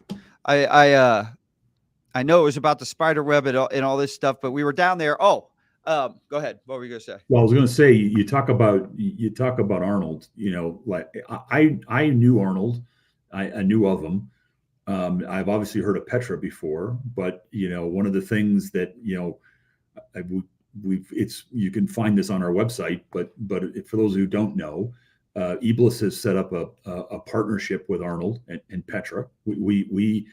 He has a absolutely fantastic network of distributors, best in the industry. I mean, they're not like your typical chemical distributors like you would see at BG and some of his competitors. These are real professionals, real pros. Some of them are former dealers. Some of them are dealers, as you know. Yeah. Great network of guys. And when we were looking for a partner to sort of be our service and delivery arm, somebody who's going to help us take care of these dealers when we sell bikes, when we launched the company, we went out and we talked to a bunch of dealers, and there are some dealers in the country. In fact, one of them I was visiting yesterday. I'm here in Colorado right now, visiting a dealer that has been selling e-bikes for a couple of years now. He just thought it was a good idea on his own, and he went out and found a company that would sell him some e-bikes. And he struggled with it. The quality of the bike is not good, and that's one of the problems. He bought a cheap bike that didn't have great quality. But the other problem that he's got is that because these bikes didn't have great quality, there was the service needs and repairs and stuff. And one of the things that we've done with our bikes is that they're almost zero maintenance. Everything is sealed up on them, and they're pretty much get on them and ride and go. But when I talked to this dealer the other day, he said, "Look, I don't want to do the logistics. I get these bikes, they come in a box. I got to unbox them. I got to figure out how to put them together. I got to put them on the display. We'd heard this from a number of dealers. And that's why when we decided to go to market with this, we partnered with Arnold and his team at Petra. And now they're going to deliver these bikes. So the dealers, all they got to do is sell them. We literally, Arnold's distributors are going to deliver them, unbox them, assemble them, PDI them, make sure they're great. They're in great condition, make sure there's nothing wrong with the bike. And then if the customer has an issue, they call us, not the dealer. They call us, and then we dispatch one of Arnold's guys to go get the bike and get it repaired. Full white glove service on the backside. Just a kind of ownership experience that we think that people want when they buy this type of a product. We would not have been able to pull this off as quickly as we have without Arnold and his team leaning in the way that they've leaned in. And that whole relationship came through networking, right? Came through, you and me and Business Bourbon and Cigars. And as and you mentioned that I was sponsor number one. Arnold was sponsor number two, wasn't he? Yes, he was. Yeah. Yes, he so, was. I mean, that's how he and I connected and have become just great friends. With him and his wife, and we want to, again, they're one of these types of people that when Kathy and I go to Houston, we offend them if we stay in a hotel, right? I mean, yeah. And he's got that great cigar bar right next to his house. Yeah. There's always a reason for it, right? So I mean, it's a lot of those things have come together in this and help make this easy for me. You know what now I remember what I was bringing up. Why I was bringing up Petra Cares, and we were all down in Houston for that event, right? And it's going to lead into, because I think I know some of your answers to my next question, but I was reminded, and the reason I say I think I know is after the event, we all went over to Arnold's house, right? smoking cigars, enjoying each other, laughing. We were over there for an hour or two, I think, and we got onto the topic of EV vehicles, the whole electrification of transportation. Mm-hmm. It was such a fun. So I'm going to ask you. I'm going We to should give have you. been recording that one. I'll tell you, that would have been a That would have been podcast. great. Between you, Arnold, Bill, myself, and Arnold Jr. It's phenomenal. But yeah, you're right. So, but my question is this: and so you can see that I'm laughing about this because when I say I'm having more fun than I've ever had, I mean it. I mean, this to me, that night's a perfect example, right? I mean, that was all business conversations, but it's not, because it's all these friends, true Well, and I friendship. think, the thing that made that so enjoyable for you is that when you go to a networking event like that, and then you get together with people, there's people are on different trajectories of enjoying themselves. And what I mean by that is the amount of alcohol they've consumed. So when we got into the backyard, some of you and a few Not others. me. Oh, no. Yeah. I was on a challenge or something. I was. Well, there was some people that were on a higher trajectory than others, and I was on the sort of a lower trajectory. And what made the thing so damn funny is that I was passionate on my stump, Oh, yeah. and you guys were just wanting to have a good time. Oh, it was so fun. And, So, all right. So talk to me. What excites you about the future of mobility? But more so, like, how do you see eBliss fitting into that? So it's interesting. I'm in the middle of doing a LinkedIn post on this right now, and hopefully get it posted up later today. Hold on. That came up in our dinner conversation too. All right. So prepare me now. Do I need to eat a meal? Do I need a lunch and a lantern to get through the length of this post? No. Okay. No. This one's. Some of your posts. I know. I can be a bit verbose sometimes. I know. This one's going to be a little bit shorter, at least. All right. It's the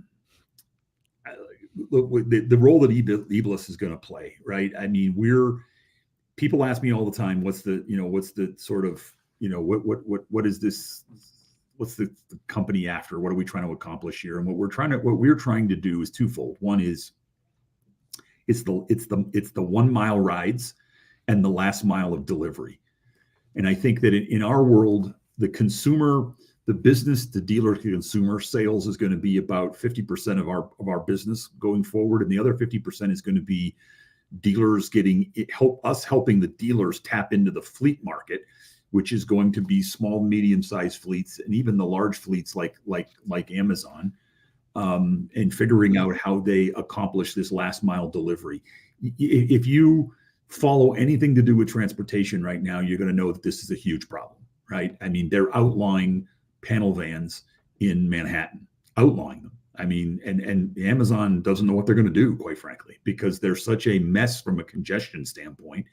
These guys in these vans, they come in and you pull up in front of an apartment building in Manhattan, and you may have 30 deliveries in that apartment building, and they just stop their truck in the middle of the road and block a whole lane. Or any business. I mean, if you sit in any type of Uber or cab in New York City, you can sit on a street 20 minutes and never move. Yep. It's becoming, Mr.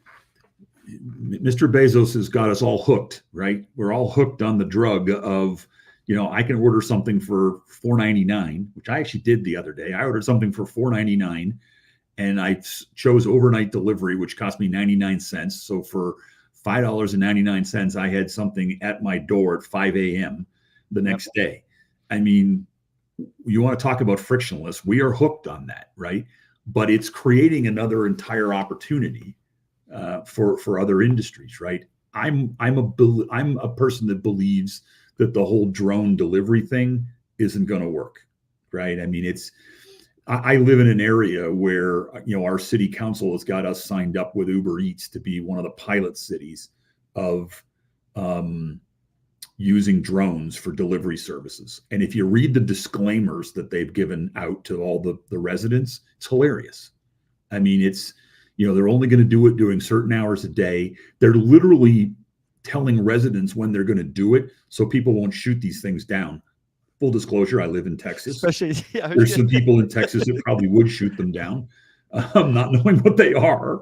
Yeah. But the amount of weight that they can carry, it's 14 ounces or less, and it's, what you're going to be able to deliver to somebody through a drone is going to be such a small fraction of the overall delivery population that it's not going to have much of an impact. And we believe that certainly in the densely populated areas, that going to 2-wheel, 3-wheel, and yes, 4-wheel, there are such things as 4-wheel bikes, and we're in the process of designing one right now that will sort of be the solution to a lot of these delivery problems, because they even the 4-wheel ones fit in bike lanes. You can park them on sidewalks. You can just eliminate the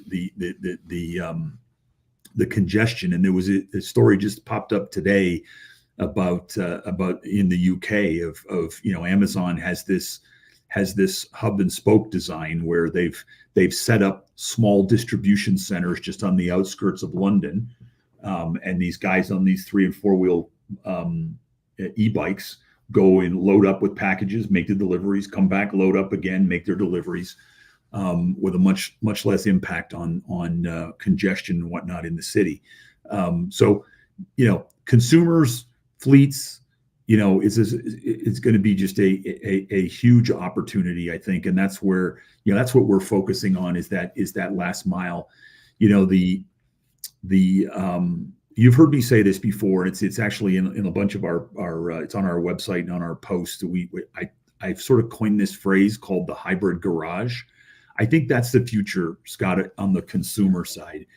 People ask me, because I've been in the business a while and I'm now sort of on the E side of the business. People ask me all the time what I think of EVs, and I actually think EVs. Well, first of all, I think they're coming, whether we like it or not. They're coming, and I actually think they're going to be just fine, and they're going to play a role. And I know that if Sandy's listening to this, he's probably going to unfriend me right now.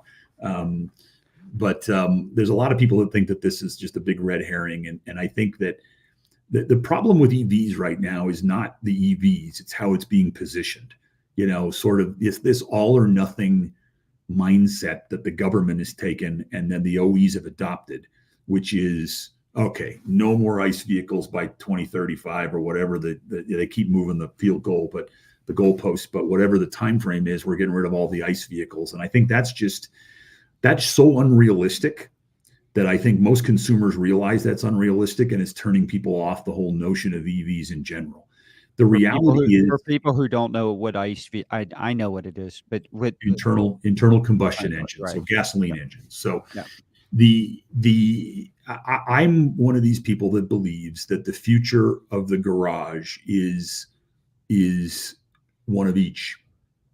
And I think that if the OEs and if the government were to position EVs as more of a stair-step approach rather than a steamroll approach where it's all in and we've got to just, gasoline engines are bad and we got to get rid of them, and let's get all these activists online to talk about how terrible gasoline engines are for the environment, which is just not true, by the way. I mean, the average person knows it's just not true. I mean, the gasoline burning engines today, there's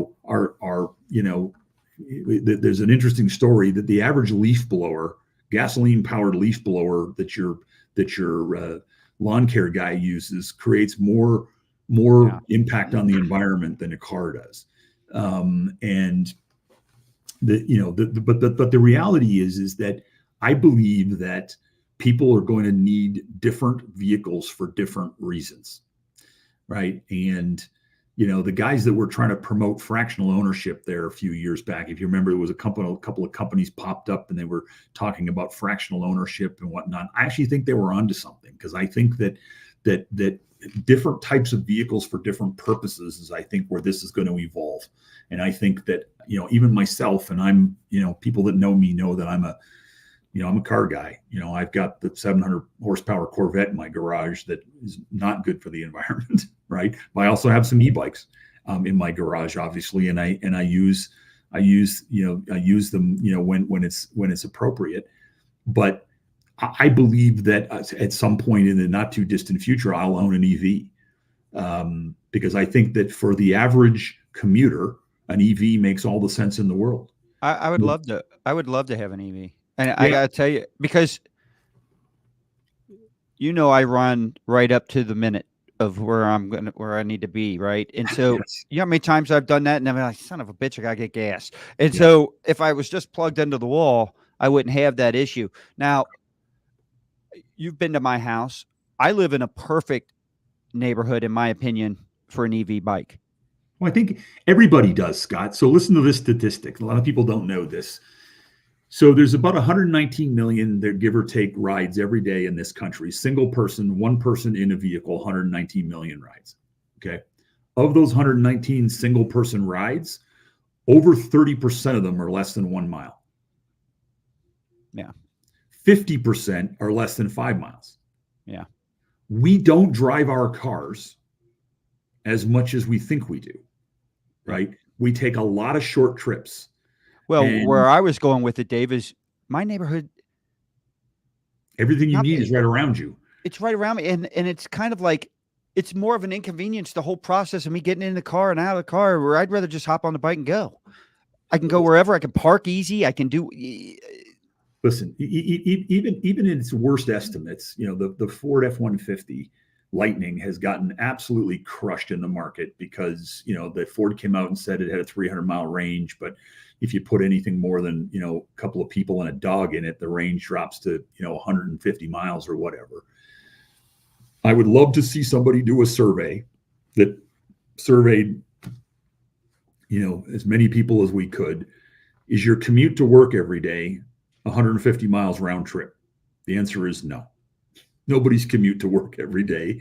No. If they're commuting into an office, now there's salespeople that put 150 miles on every day. Road warriors, sure there are. But the average person that commutes to an office is 10 to 15, 20 miles one way max, 10 to 15, 20 miles. So a car that takes you to and from work and you plug it into your garage every night, so the tank is always full, quote unquote, like you said, it makes perfect sense. Exactly. The problem is when you need to make that one long trip on the weekend. Okay. You want to go out to the country. You want to do this. You want to do that. Or you need to, you're doing some work around the house. And you need to, go to Home Depot. I know that's something that you can't relate to, but if you're doing some work around the house, you need to go pick up some lumber at Home Depot. Don't even try there. Trish has told me that you hire a handyman for everything, even changing light bulbs. So don't even go. But the I don't do that. I don't do that. I walk around and I'm Trish like, to do it. I'm like, do we have light bulbs, or is there a light out? And I just ask questions, and then it gets done. If I just ask, I do passive aggressive comments and questions. And then it gets done. But I believe, Scott, that the future garage has an EV for short commutes, an ICE vehicle for longer trips, and some sort of micro mobility for the real short trips. Which is what, obviously which is what we're promoting with our electric bikes. And I believe that's what the future is going to look like. I don't have a crystal ball to say how long down the road that's going to take, but I will tell you that I think the biggest thing that the industry needs to, in my opinion, they need to tackle to get there, it's got nothing to do with the range of an EV and everything to do with just general the affordability of automobiles right now. Well, it's also, but it's also about convenience, right? And you brought up the 1 mile, right, within the 1 mile radius. It's a lot. It's much more convenient to use the bike. Way more convenient. Way more convenient. You don't find a parking spot. You can park it wherever. You can get a little bit of exercise if you want. These things are almost zero cost to own. Right. They take so little energy, to plug. They're not like EVs where they're sucking up a ton of 220 volt power. They plug into a 120 volt outlet. You can charge up one of these e-bikes for about the same amount of electricity as it takes to toast a piece of bread. I mean, they're almost free to own from a cost of ownership perspective, and they're easy to get around. They're easy to park. They're easy to get on it and go get your morning coffee and come back home and those types of short trips. And like I said, and I believe that when it comes to the four-wheel automobile side of this, having one of each will get there if the industry addresses the affordability issue they've got. The reality is that entry-level cars, forget EVs, that are creeping towards 50 grand, that doesn't serve anybody well. Forget EVs, forget, and that's we're not going to relive that conversation, but that's where that conversation went, as you remember at Arnold's place, where you guys railed me for hours. We're about to go down a rabbit hole. Let me ask you this, but you've brought up a lot of different relationships, really specifically on a lot of different ventures you have, but let's even with eBliss, right? When you're looking, and you touched on this a little bit with what you did before getting into business with eBliss with Bill, what are the essential qualities of successful partnerships? Like, how do you go about cultivating them and then vetting them and making sure that, this is the right fit, right? So I'm not talking about the networking and building relationships, but here I am, I've got this great relationship. Now, I've got a new business opportunity or an idea. How do you make sure that that's the right thing? So I was going to mention this with Ron when Ron Marvo asked his question earlier, because we forgot to mention it. First and foremost, when it comes to these types of relationships, they've got to be bidirectional, right? They've got to be mutually beneficial. If you're one of these guys that's just always taken and you're not ever, on the giving side of this, then ultimately those relationships are going to sour, I think, over time. But that's been, my experience has been that always when I'm out doing my business every day, I am obviously trying to grow my business. Obviously, that's my primary goal. But, I'm the people that have helped me grow my business. I'm always looking for opportunities for them as well. And I'll give you a perfect example. I was in the car here in Colorado yesterday and visiting a dealer. He mentioned something that, had something go off inside of my brain. I got in the car, and before we even turned the engine on, I had Sandy on the phone. And, I said, hey, I got an interesting idea for your recruiting business. And we started chatting about it. And, we were emailing all night last night, about it. And I've got no skin in that game, right? But, that's me reciprocating, all of the wonderful help and assistance that I've gotten from Sandy over the years. And I think that's the key to it, right? The key to it is you gotta make these things work, and they got to be beneficial for both parties in order for them to survive long term. Dan Trinidad, I think he was one of the very first people to comment, at least that came through on the StreamYard app, and that was he had a great Me Plus Ultra hot seat, and there was a point, Jamil called me afterwards and said, right now he's here, but what if he did this? And I called Dan right afterwards, and he seemed to love it. I'm hoping, he's due for his 30-day checkup on his accountability checkup here soon. But, just like you, first person, I called Sandy. I said, Sandy, you need to call Dan. I said, because I think this is a great strategic alliance with you two. It's exactly the same. You said that, and I was like, oh man, I just had a similar situation. It was exact same. I mean, that's how they work, right? They got to be mutually beneficial, and you've got to work them. I mean, they don't just, listen, when they become when your business relationships become personal, and to me, that's ultimately what success looks like. Yeah. I've talked a lot about what Les Silver did for me in my career and his mentorship, and I learned a lot of valuable lessons from him. I learned one valuable lesson from him, not in the traditional sense, and that was one piece of advice that he gave me early on. And Les was, older than me and came up through the business ranks in a different era. But one of the pieces of advice that he gave me one day was, he saw me nurturing relationships with employees and different people that that I had in my circles in the company that we were running. And, he gave me sort of this piece of advice that I'll never forget. It was, you got to be careful about getting too close. You don't want to have too much of a personal connection to people, because you lose your objectivity. And if you have to, fire someone someday. And I remember walking away from that conversation thinking that doesn't make sense to me.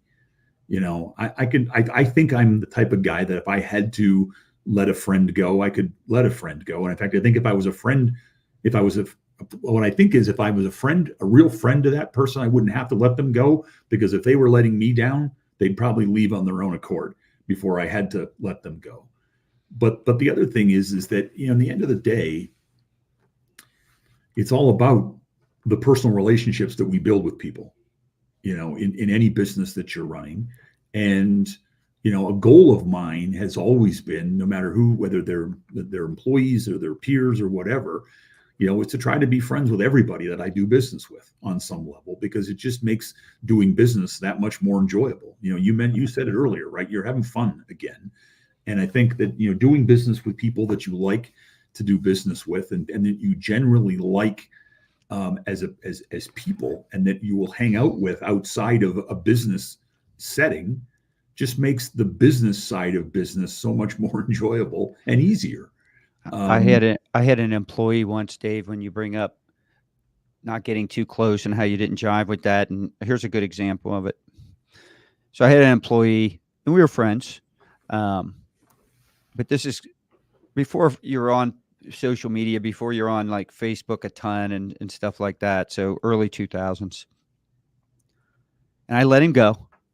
Had to happen. I did not know that it was his birthday. Okay. So we're better friends now, actually, which also goes to your point about not burning bridges that you mentioned earlier. We're better friends now, but every time on his birthday, I get a text. Hey, remember this day? This is the day you let me go. He doesn't say it's my birthday or anything like that. I mean, he jokes, he jams at me. But yeah, you have to, I think, if you can, as long as you can be friends with people, and I think you can get close with people, as long as you also maintain constant communication and you're direct, right? And everyone's aware of where they actually stand. Right. Right. So yeah, I mean, I think the other thing too is, I'm not going to mention the name because I don't want to embarrass them, but there was at my former company, there was a guy that worked for me for a lot of years. I've known him for a lot of years, and he was not performing at the level that he was accustomed to. And I literally was, and we'd become friends, not close friends, but friends, friendly enough that, I knew him. I knew his family and whatnot.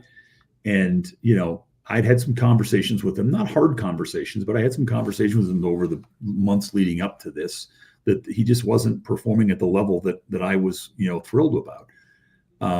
And he asked me to come to town one day and ride with him, and I did. And at the end of the day, we sat down for dinner, and he told me that he was resigning. And I remember thinking, phew, well, that just saved me a really hard conversation, because I was a week away from having to let him go. All right. But he was just so twisted up about not performing for me, right? Yeah. That he just couldn't deal with it anymore. Now, that's one part of this story. I'm about to hire this guy again at eBliss. Yeah. Different product, different business role, something I think he'll be ultimately very successful at. Yeah. Goes back to your don't burn bridges. Don't burn bridges, right? And it's just an interesting story. I thought about that when you get to know people, and I know this guy. Like I said, we're not super close friends, but we're friendly, and I know him, and I know what his strengths and weaknesses are, and I just know because of that, I know that he'll be successful at what I've tapped him to do at eBliss. As you look back on your career and your accomplishments, what are you most proud of? Wow. Um,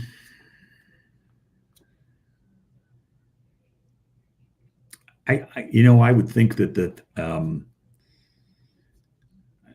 mean, it's too easy to say, the things that I've accomplished, I've certainly accomplished a lot, but I think the thing that is probably the most hokey, but also the most true is it's, I honestly I don't have any friends in my world that aren't people that I didn't work with at one point. Yeah. Either they Yeah. worked for me or I worked for them. And I think I have a lot of friends that I have cultivated over the years in business. Your party was a great example. That Yeah, party, it was people from all, I all mean, walks, right? people traveled, yeah, in all different, it was just, I don't know, Yeah, it was fun. it was that was you're so right. That was such a night, and it was I don't listen. I have a few hobbies. I like to play music and I like to work on cars, but a lot of the cars thing is a solo hobby, and but I'm not, I don't play on a softball team, and I don't do a lot of that stuff. I don't play as much golf as I used to. All of my circle of friends come from work and people that I worked with and have worked with in the past. Probably the biggest example of this is, without a doubt, one of my best friends probably in the world is a guy that I worked with for a very short period of time in Los Angeles between two companies, and we've established, a brother type relationship, and it's maintained its way through. You met him at the party. I mean, Dan, Yeah. my buddy Yeah. Dan, Oh, and yeah. it's maintained its way through 2 decades since we worked together, and half a country apart because we haven't lived in the same city for 20 years. But we remain the closest of friends. And that's the people that I just my phone, my phone just went off as I'm sitting here having this conversation. I look down at it. It's a text from a guy that worked for me at a couple of companies ago, and we've kind of stayed in touch. And he's looking to use me as a reference for something that he's doing, and just the fact that I've got those types of people that will still reach out to Yeah. me all these years later, I think is probably the thing that I'm probably the most proud of, I guess. Just the people that I've helped and the people that have helped me, the network that I've built. What message or legacy do you hope to leave behind through your work? And you kind of, I think you're kind of going in that direction a little bit, but it could be different if you just focus it in on work, right? Yeah, if it's just on the work stuff, I mean, again, I think a little bit of this is why we touched on it earlier in terms of why I chose to make this change sort of very late in my career, very late in my life. With, I guess I would hope that on some level I had an impact, on people and the industry. You mentioned this, and I was just trying to think what the best answer would be. Ted Ings did a panel not that long ago, and he just republished it last night, and it popped across my feed on LinkedIn. He called it his Legends panel, and Was he I had. on it?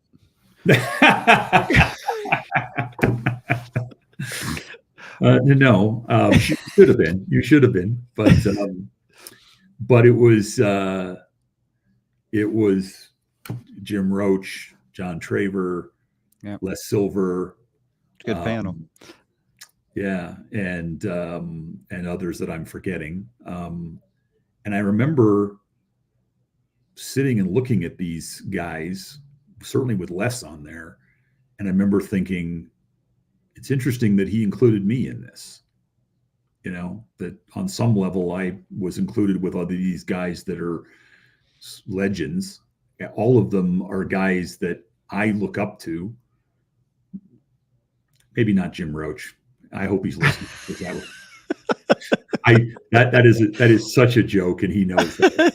I look up to Jim in a big way, but he and I have a jab relationship like you and I do. But no, seriously, I look up to every one of those guys like no one else, quite frankly, in this business. And I look at these guys and what they've accomplished, and I sort of some days feel like I've accomplished nothing. compared to these guys. Which also drives me, which is a big part of what drives me, because I am a very competitive guy. That certainly comes from my racing. My racing time was the competitive side of me. I don't like to lose, and I'm always measuring my success against other people that I respect.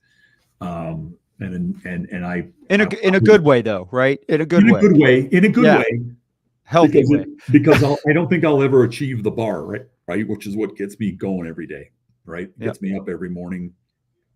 You know, like I said, when I look at these guys that were on this Legends panel, I go, wow. Well, I think you're onto something right now that could vault you over all of them, right? It has that type of potential.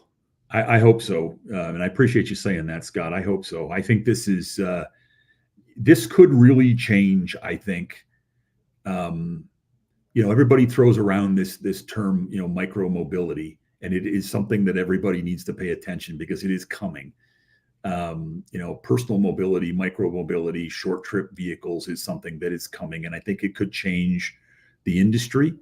I think it certainly can change the world. I think it can have a certain impact on the environment, certainly. But I would like to just have our country get to a point where, when I travel to a different country, everyone looks similar in size. So, I've been in Europe now the last 2 summers, and I'm like, man, everyone's in shape or kind of thin over here. Yeah. And true statement. I'm not trying to be mean by that comment, but we kind of eat a lot of bad shit, and we don't exercise. We do. And we do. And so I would love to see this. Do. We do. And listen, I would tell you that, listen, certainly the things that I think that this company can contribute to, I think the environment is one, people's overall health and mobility and getting outside is another one. Cost of vehicle ownership. I think if you include this in that sphere of vehicle ownership, we can drive the overall cost of vehicle ownership down in a big way. Yep. And I think all of those things are true. But I got to tell you, the thing that's driving me the most, and I think I can't help it because I've been 33 years in this business, but I am most excited to see what this can do for dealers, because I believe passionately that over the next decade, dealers are going to have to diversify their portfolio, or they're going to be in trouble. And I believe that whether it's the Tesla model, or whether it's China, or whether it's this type of stuff with micro mobility, and whether it's Amazon, for a while it was Carvana, and there's just, dealers are constantly under attack, right? And they're resilient, and they've fought back, and are still some of the most successful and wealthiest entrepreneurs in the world. But this next go around is going to be tough, I think, Scott. And I think that what I'm most passionate about, if Bill had said to me, look, we're going to go make a ton of money, and more money than you've ever made, and we're going to go sell some e-bikes, and we're going to sell them on Amazon, or we're going to set up a bunch of pop-up stores like Pedigo did, I would have done a hard pass. To me, the part that got me involved was the ability to bring this to the dealers. Yeah. The dealers are the leaders in the world in providing transportation and transportation services to consumers, and they need to be in this game, because these are not bikes, they're transportation. And as the e-bike world evolves, it's going to become more and more that. And we got to get the dealers into this now, because if we don't, they're going to be on the outside looking in. I was at how J.D. Powers always has their, I guess, conference, and it usually syncs up with the New York City, New York Auto Show. So this is about, gosh, it might have been 5 years ago. Might have been longer. It's right when Warren Buffett started getting into auto and buying dealerships. And I only know that because he was on stage. So I know it was within 12 months of that. And, they brought up an interesting point. And as we go into autonomous vehicles, and that's coming too, because you can go to if when we were just out in Scottsdale for the event, and they were driving the autonomous vehicles were driving people. We had all over the place. Yep. Yeah, and we had people actually using them, right? If I'm in an autonomous vehicle, you know what I care about? I don't care necessarily. I want it to look okay, right? But it's more about how easy is it to get in and out of, and how comfortable am I in it? Yeah. Right. So those are going to be some changes to all this stuff as well. But gosh, that got me off track. I completely forgot. Let me answer Tracy's question. Tracy Calco just Yeah. popped the question. What's the average price Yes. of an e-bike? So our bikes are sort of right in the middle of the sweet spot. You know, they are in the $3,000 to $4,000 range. You can get $7,000, $8,000 e-bikes. You can also get $1,200 e-bikes. I wouldn't suggest buying one because they're what we refer to as a kit bike. They're sort of put together with a bunch of spare parts and sold inexpensively on eBay. And that's not our model, right? We've got high-end bikes at affordable prices is sort of our mantra, and we want bikes that are going to be worthy of being sold off the showroom floor in a car dealership. So they're built as such. I've yet to see your bikes at any event where just the normal person, any genre, any age, by the way, literally, they stop in their tracks and it's nonstop questions. They look amazing. You can tell they're good quality. You don't even have to ride them. I mean, you can tell the quality. Appreciate that. There's another. We mentioned dealers. There's another statistic that when I've learned, and I thought I knew everything about this business, but when I got into this side of it, it's like I'm starting all over again. And some of the things that I've learned, there's an interesting statistic that nobody in the industry is really paying attention to, and that is that the number of 16 to 20-year-olds that are getting their driver's license is going to drop below 50% for the first time ever, they predict next year. Yeah. It's at like 56% right now, and it's been dropping like a stone for the past 5 years. And the reality is that kids of that age, there's two issues. One, they've got choices, right? They don't feel like they need a car. Like I don't know what you were like, Scott, but I remember my 16th birthday. I got my dad out of bed at 6 o'clock in the morning because the DMV opened at 7:30, and I was the first person in line. And if I didn't have my driver's license 1 hour after I turned 16, I was going to be upset. Back in those days, there was no internet, so we bought the used car magazines. Remember that they'd sell at the grocery store, and I'm looking at through what's available. And then, of course, now he's in the business, right? So I'm looking on his lot. Dad, what about this one? What about this one? What about this one? Exactly. I couldn't wait to get my license. And everybody that I know that's in our age group or even younger than us, anybody that's over 40, they got their driver's license at 16 plus 1 hour, right? And but the kids today, the 25-year-olds today, a lot of them didn't get their licenses until they were done college because they didn't need it, right? They don't see cars the way we saw cars, and it's transportation to them, and they've got things like Uber and things like that can get them around from where they need to go. And they just don't see it. The other problem they've got, Scott, is that there's an affordability issue. Getting a good used car today still costs $20,000. And getting a new car, is a $600 to $800 a month car payment at minimum to get even some of the cheapest cars.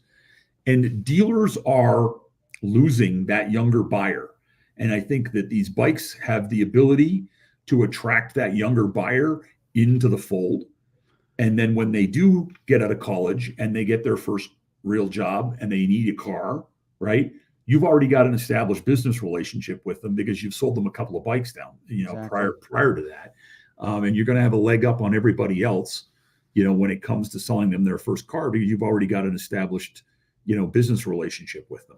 Well, that what you just said reminded me of the point I forgot. And so I go sideways. I get down these rabbit holes, right? Yes. And that is when I was at this JD Power thing, they were on stage and they're basically talking about how at that point, the auto industry is the only industry where people cared about what they were in. When you are flying out to LA or New York or whatever, you care about the seat you're in Right. But you don't care if it's a 757 or this and that. Right. You don't care, right? You just want to get, and same with There. a train, right? You Right. want you might care about what seats you're in because it's about comfort, Right. but it's about getting as fast as I can Point A from to point point B. A to B. Yep. And I think that goes right to your point on these bikes. I agree. Yeah. So, and Yep. I think as the generations go on, it's just going to keep going that way. Yeah. I mean, listen, we think one of the biggest markets to sell for dealers to sell these bikes is on college campuses, because it's not only are a lot of kids going to college without a car. I remember what it cost just for the parking permit for my stepdaughter. I mean, it was like another car payment just for her parking permit, right? And I mean, we've got bikes that fold up into this teeny little package. You can carry it up and put it in your dorm room. I mean, there's listen, one of the things that I hear often from people that are skeptical about this is that, well, this is the US, it's not Europe. And I can see it, e-bikes are taking Europe by storm. There's smaller cities and more congestion, their weather's different, ... All of that is true, but statistics don't lie. The number one bike city and the number one e-bike city in the United States is Minneapolis, where it snows 5 months out of the year. Yeah. And it's got nothing to do with the fact that it snows 5 months out of the year. First of all, people use their e-bikes when there's snow on the ground. You see it in New York and places like that all the time. But Minneapolis is known as one of the cities that has spent a lot of money on bike infrastructure. So there are bike trails and dedicated bike lanes everywhere. You can go all the way from the Twin Cities of Minneapolis to St. Paul on a contiguous bike lane. And that's not a short trip. That's a 40-mile, 50-mile trip to go between the two cities. And you can get there on a bike path, on a contiguous bike path, and never get off of it. That's the reason why cities like Minneapolis have become such big bike and e-bike cities, is because of that. The other thing, and this is where I think that people really just don't understand the potential power of this. So when e-bikes hit the market, they hit the market in earnest in 2015. In 2015, they sold right around 60,000 units. And then COVID hit and the e-bike sales took off. Everybody wanted an e-bike because they wanted to get out of the house and they didn't have anywhere to go. So they just wanted a bike to tool around with. And e-bikes took off. And a lot of people bought junky e-bikes online and didn't have a great experience. And as a result, they didn't last very long. And everybody had predicted, at least in this country, that it wouldn't take off like Europe, that they would, once COVID got down, the bike sales would plummet again. And much to most people's surprise, they didn't. Last year, we sold 1.8. This year, 1.8 million. This year, they're on target. The projections are all between 2.3 and 2.5. And by 2030, when our government would like us to all be driving electric vehicles, by 2030, the predictions are that it'll be somewhere between 6.1 and 6.5 million e-bikes. Now, think about that. Okay. The SAR has fluctuated between 14 and 17 million vehicles forever, right? Mm-hmm. I think that number is going to maintain fairly constant. If you think about that, let's say we sell 15 million cars. They're predicting that we're going to sell 5 to 6 million electric bikes. So the predictions are this is going to be a pretty staggering growth, which is, again, one of the reasons why, it got me intrigued. But again, the biggest reason is that, these are not toys at this point, Scott. You don't sell 6 million toys. You sell 6 million pieces of transportation, which is why I believe, as passionate as I have ever been in anything, is that dealers need to be in this game. Letting anybody else into this is going to be letting people into their backyard, right? They are the transportation guys. They fought tooth and nail to keep Carvana out of the used car business. They need to keep the Pedigos of the world and the You speak. online bike retailers of the world out of the e-bike space. Quite You frankly, you think about, you bring up Carvana, and then I'll ask you my last question here. You go back 3 years, right? Everyone's talking about how Carvana, they love to talk about all its problems, how it won't work and this and that, and because they don't want change. right, But the reality is it's flourishing now after a year ago, everyone thought it was done, right. right? And now it's flourishing because in the end, it's at its core, it Good is ideas work. accomplishing it. Correct. At its core, it's accomplishing what the market wants. Right. And so, Good ideas work, Scott. They always have. yeah. So, all right. So, and here I am, I'm switching to this view, and you had brought up me having a couple drinks a couple times, and now in the background, I've got, You got all the good stuff back there. yeah. I'll justify it. All right. So, what's the easiest way for people, if they want to get in touch with you, and or to learn more about eBliss? So eBliss, the easiest way would be to go to our website, which is www.ebliss.global. Also check out our dealer retail page, which is our bikes are being sold under the Always Bike brand. So if you go to www.alwaysbikes.com, you can see our page. But I'm going to do something that I do this all the time. Everybody said to me, "Why would you do that? Why would you give out your personal cell phone number on social media?" But I got to tell you something. If anybody wants to talk about e-bikes, or anybody just wants to pick my brain on anything, I love to have these kinds of conversations with people. So I've had the same cell phone number now for 22 years, and I give it out. I put it on our website. It's everywhere. So if anybody wanted to reach out to me for any reason, they can call me at 714-726-9594. My phone is always on. Just ask my wife. Even when we're having dinner, it's always on, and I get the dirty looks. Are you still working? You're still working? Well, there's a story about your wife and you where she was still working that we won't get into on this episode. No, we're not going to do that. We're not going to do that. But it is one of the greatest. It's one of the greatest stories there is. She's mortified right now if she's watching this, because she's afraid you're going to go down that path. I will not go down it. Good. But I'm just letting the audience know right now. It's a story. There's very few stories that can top it. All right. For a relatively moderately priced shot of bourbon, I will tell that story if anybody's interested. If they call you, they got to call you. Well, they got to buy the bottle of bourbon, shot of bourbon. That's right.